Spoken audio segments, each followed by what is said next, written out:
पहली बड़ी हेडलाइन यह है कि अमेरिका ने ईरान को डराने के लिए रवाना की परमाणु सबमरीन यूएसएस अलास्का।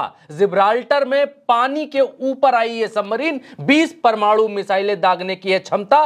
ट्रंप दोबारा युद्ध शुरू करने पर कर रहे हैं विचार, क्रेडल के हवाले से खबर। दूसरी बड़ी हेडलाइन यह है कि पुतिन का सबसे बड़ा धमाका, 35,000 किलोमीटर तक मार करने वाली परमाणु मिसाइल सरमत का कर डाला परीक्षण। पूरी दुनिया में खलबली, कई बार दुनिया का चक्कर लगा सकती है यह मिसाइल। तीसरी बड़ी खबर कि एटम बम बनाने के रास्ते पर निकल पड़ा Iran. National security spokesperson Ebrahim Rezaei का बयान, बोले ईरानी संसद संवर्धित यूरेनियम को 90% तक ले जाने पर कर रही है विचार। 90% यूरेनियम के साथ ही बनता है परमाणु हथियार। चौथी बड़ी खबर यह है कि अमेरिका के एम्बेसडर माइक हुकाबे ने मिडिल ईस्ट की आग में डाला घी। बोले वक्त आ गया है कि मुस्लिम देशों को इजराइल और ईरान में से एक को चुनना पड़ेगा। पांचवी बड़ी खबर यह है कि युद्ध की राहट के बीच ईरान ने शुरू किया युद्ध अभ्यास।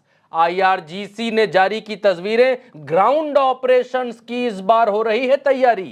छठी बड़ी हेडलाइन यह है कि मिडिल ईस्ट में हालात बेकाबू होता देख चीन की यात्रा पर रवाना हुए ट्रंप जिनपिंग से ईरान को समझाने की कर सकते हैं गुजारिश, ताइवान पर भी हो सकती है बात। सातवीं बड़ी हेडलाइन यह है कि मिडिल ईस्ट से चौंकाने वाली खबर आई सामने। सीज फायर के बीच यूएई ने की थी युद्ध को भड़काने की कोशिश। बहती गंगा में धोया था हाथ।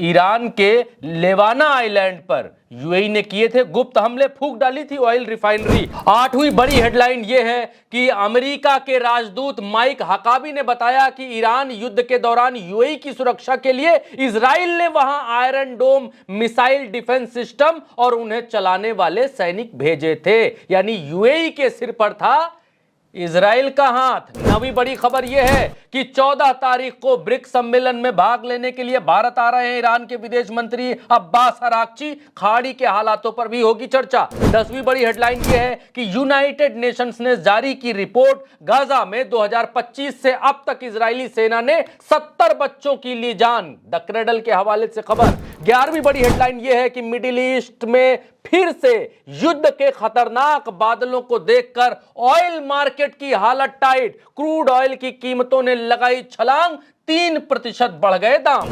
12वीं बड़ी हेडलाइन यह है कि ईरान से लड़ने में अमेरिका के छूट गए पसीने, 29 अरब डॉलर उड़ाए। पेंटागन के सीनियर अधिकारी ने बताई बात, पिछले महीने से 4 अरब डॉलर और बढ़ गई है कीमत।